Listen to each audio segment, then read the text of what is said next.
And your question about soy Bangla, I've never been a big partier. I don't drink alcohol, but I love sitting in the corner and watching a party. I'm the guy who only leaves the corner to empty the ashtrays compulsively. You know, otherwise I stand in the corner and watch everybody and listen to what everybody says. So a place like Soy Bangla is tailor-made for me. I would go people bar to watching. bar. People watching, yeah. I mean, there's drama. There's more drama than at the opera. It's fascinating. It's wonderful. It's bizarre. And in one way, it's the same thing every night. That ritual of boy meets girl in a Soy Bangla bar never changes, never will. There's 700 years of marketing research and development put into making that process go as smoothly and seamlessly as possible, getting the money out of his pocket and putting it into her pocket. That's all that machine does, but it does it gorgeously, efficiently, and almost effortlessly, night after night after night, year after year, decade after decade. That, with everything that has changed on Phuket, and everything has changed on Phuket in the 25 years I was away, that remains the same. What I witnessed when I would go out once a week and just go up and down Soy Bangla, both sides of the street, talk to everybody who would talk to me, have a free orange juice in every single bar in the street. And I have done something like that, similar to that. I no longer get free orange juice. But that was the power of a newspaper column in the 1990s. That power is gone. That will never come back.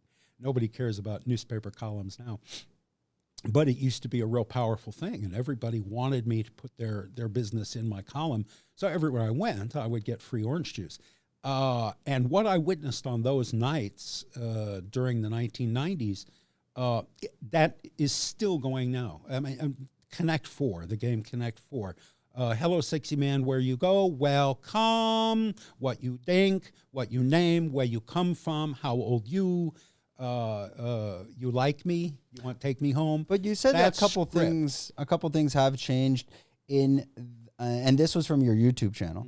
Mm-hmm. You're talking like that, the mystery of the Farang coming into Thailand, in which they looked at you and they will grab your arm and rub your hairy arm and say "Mao, Mao, Mao," and there's a certain aspect that you have noticed that has changed from then to today. Could you explain that maybe in a bit more detail, what you meant by that exactly? Yeah, well, and there's probably, I'll intercept the trolls before they hit the comment section. Yeah, a lot of it is my perception. We all perceive life subjectively. I will only ever know, like the Buddha said, what my five senses will bring me.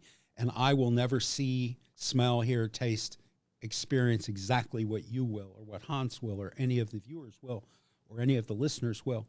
But in my subjective experience in these last few months on Phuket, not anywhere else, not Chiang Mai, not Pattaya, not Bangkok, but on Phuket, in the bar soys, there used to be, well, all of the women working there were working the long game. They all wanted to marry a Farang and go to Tang Patet and send money home to the family. They all wanted a long assignation. They didn't like short time. Now, it appears, in my subjective experience, that they're all looking for short time. They don't want a relationship. They want to, go with you, wham, bam, thank you, ma'am, take your money and come back to the bar and hopefully get another guy tonight. And so there was an awful lot of ego stroking. There was an awful lot of pandering to the very, very fragile male ego. And we are all of us, anybody born with a penis is fueled by ego. We're not fueled by lust. We're not fueled by greed. We're not fueled by ambition, except as those are props within the daily drama of our own ego. And so the women used to know, and they used to practice this, like you say, stroking the hairs on your arm, because Thai men typically don't have hair on their arms or their legs. And the women will, oh, he's so nice, so soft, you're so handsome. And they would tell every guy who sat down there, you're so handsome. I remember one experience on the soy that is now called Soy Spider-Man in Kata Beach. There was a guy who used to be called a thalidomide baby. I don't know what the medical term for it is. I should. But the condition is he had no arms or legs. He was born with flippers. And it's from a drug they used to in the UK give women who had morning sickness and pregnancy, very severe. And they would give these women this drug that would calm their stomachs. But that drug, as it turned out, would rob the fetus of its limbs. So you get these perfectly normal human beings born without arms or legs. So there was this guy, a torso, on a bar stool.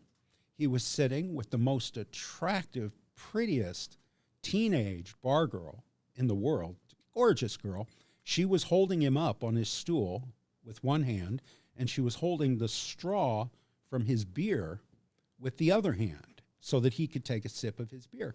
And the two of them were talking and chatting and laughing like any other couple on that street. And I guarantee you that that girl was telling that guy, "You so sexy, you so handsome," because that's what they did, right? I think today, my impression is, they wouldn't bother with that. They would still seek this man's money. They would still give him sex for money. But that whole pandering to the fragile male ego, again, in one man's experience on this one beach for the past 4 months, that's completely gone.